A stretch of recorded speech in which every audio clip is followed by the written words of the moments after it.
करहल में अखिलेश यादव की निगाह ईवीएम पर क्यों अटकी है?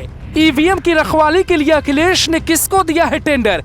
करहल में बीजेपी से ज्यादा अखिलेश के लिए टेंशन बनी है ईवीएम। अखिलेश यादव का ईवीएम पर शक जग जाहिर है।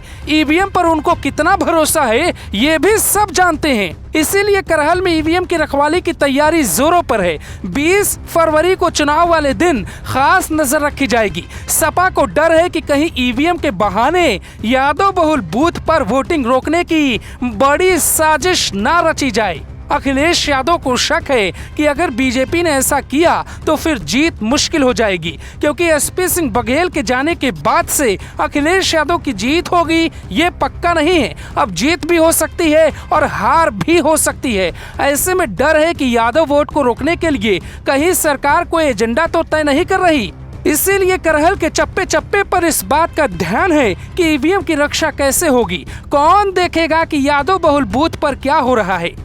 अखिलेश यादव पश्चिम में वोटिंग के दौरान ऐसा ही शक पहले जता चुके हैं। तब कहा था कि हिंदू बहुल बूथ पर सेना लगाई जाए। अब करहल में निगाह होगी।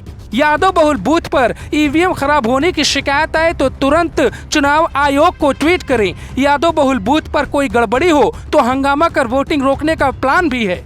अखिलेश की हार जीत का अंतर 10 से 20 हजार होने की पूरी संभावना है।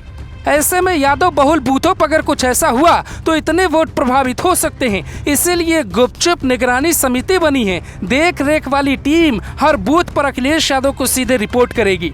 इतिहास में सबसे ज्यादा वोटिंग का रिकॉर्ड यहाँ है। 99.7% वोटिंग 1957 में हुई थी।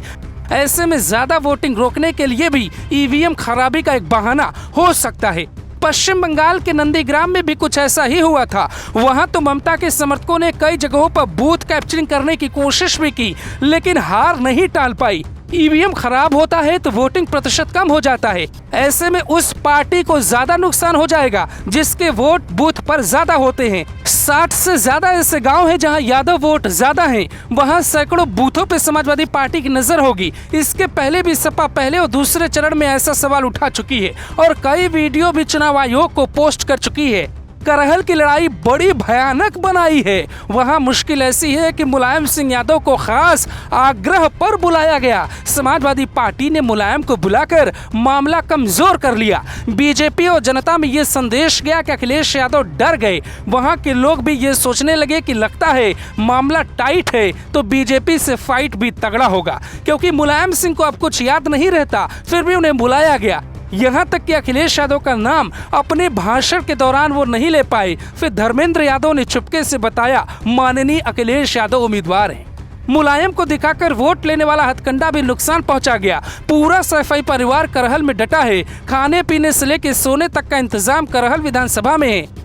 सपा को डर है कि पार्टी को तो बाद में देखेंगे, पहले अखिलेश यादव की साख को कैसे बचाया जाए ये देखना होगा। बीजेपी ऐसा प्रयोग कर चुकी है, सफलता भी मिल चुकी है। इसीलिए ममता जब आई तो अखिलेश को बता कर गई हल्के में मत लेना। ममता के आने के बाद ही अखिलेश यादव करहल में सक्रिय हुए, जिसका साफ संकेत है कि ममता ने समझाया ना बाबा ना, हल्के में मत रहना, हार गई थी मैं। मोदी प्रचार के लिए नहीं आए। इसके 2 कारण हो सकते हैं। पहला कारण बीजेपी जीत रही है। जीतने के बाद बीजेपी ये दावा करेगी मोदी नहीं आए तब भी जीत गए, वो आए होते तो जमानत भी जब्त हो जाती। दूसरा कारण ये होगा कि अगर बीजेपी यहाँ चुनाव हार गई तो ठीकरा मोदी के सिर नहीं फूटेगा। अब कुछ घंटों के बाद क्या होगा सबके सामने होगा, लेकिन यादव लैंड की सीटों को बीजेपी पहले ही जीत चुकी है। तो अखिलेश को डर है कि कहीं यादव का भरोसा ही पाँव में कुल्हाड़ी मारने जैसा न साबित हो जाए। Bureau report, global Bharat TV.